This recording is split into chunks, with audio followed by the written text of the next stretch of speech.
Here's the kit. Not sure if this thing is going to work on my truck, but I'm going to try it anyway. Here's the low pressure and the high pressure.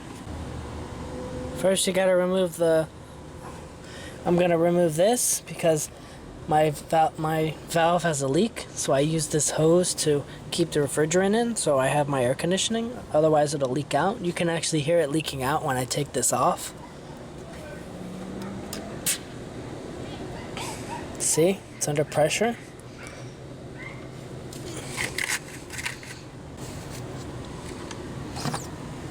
You're going to take your tool and you have to unscrew this thing. And this has a valve in it. You're going to close it. See, you can see in there when I open it. I'm going to have to use the tool from the high pressure. I'm going to have to use the tool from the high pressure adapter and on the one that's for the low pressure, because this is the only one that'll unscrew that valve. The other one is too small.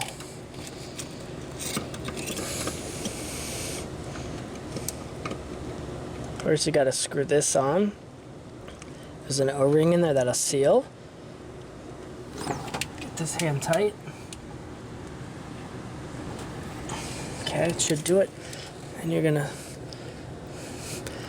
mess with the tool till you get it on the valve.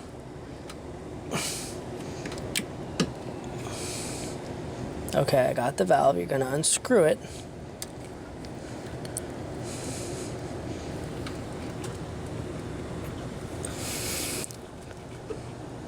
Gonna have it. Is that enough? Pull it all the way out, and then you're going to close this valve. Now I can take this off without losing any refrigerant and see the Schrader valve. You're going to have to hold it as you unscrew it. Okay, there we go.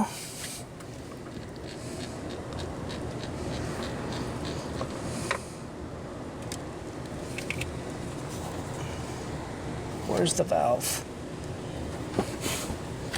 The valve should have came out, but it didn't. I'm going to show you what I'm doing here. I'm going to try removing this end and attaching the low pressure to it.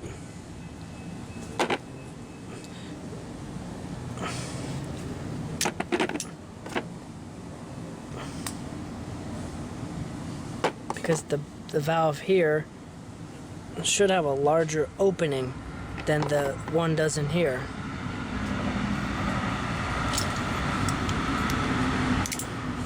So putting my vice grips here, then using my adjustable wrench here, and twisting it.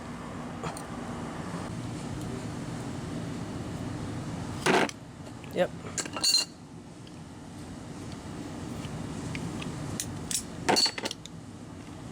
Take this off. Look at that. Doesn't even look like it's real brass. See silver under there. Probably steel. Cheap asses. Screw it onto the red one. I have to be super tight because there's a O-ring in there. Now I have the... I have to remove that one. I need the larger one. Now I can go try this again. See if I can pull that valve out to at least see what size it is. Nobody seems to know. Modified piece on.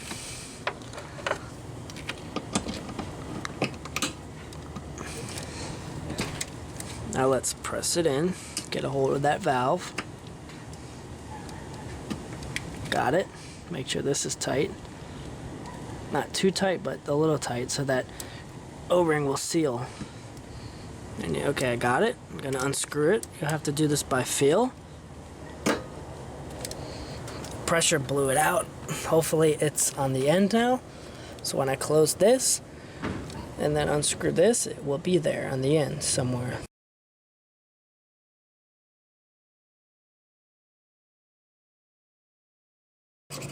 Unbelievable. It's still, after all that, the valve still didn't make it through. It's like, how large is that thing? And then the tool that supposedly will work for this is over $200. Not happening. This thing was only 40 bucks. I think what I'm gonna do is I'll just leave this thing on here like this with this valve closed, and that will keep my refrigerant in there. And there's no point in changing that stupid valve at this point. But if you have a car, maybe this thing will work, but on this truck, this thing doesn't work because the inner diameter in here is not large enough, so the valve can't get through there to come out. Had this thing on here for a day now, so what I'm gonna do is open the valve, this valve here, and if I hear any hissing, then I'll know that pressure is built up in here because the Schrader is still leaking.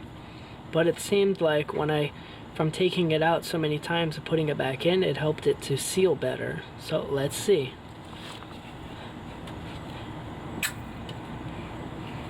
Nope, did you hear that?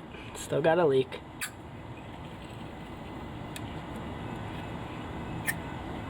See?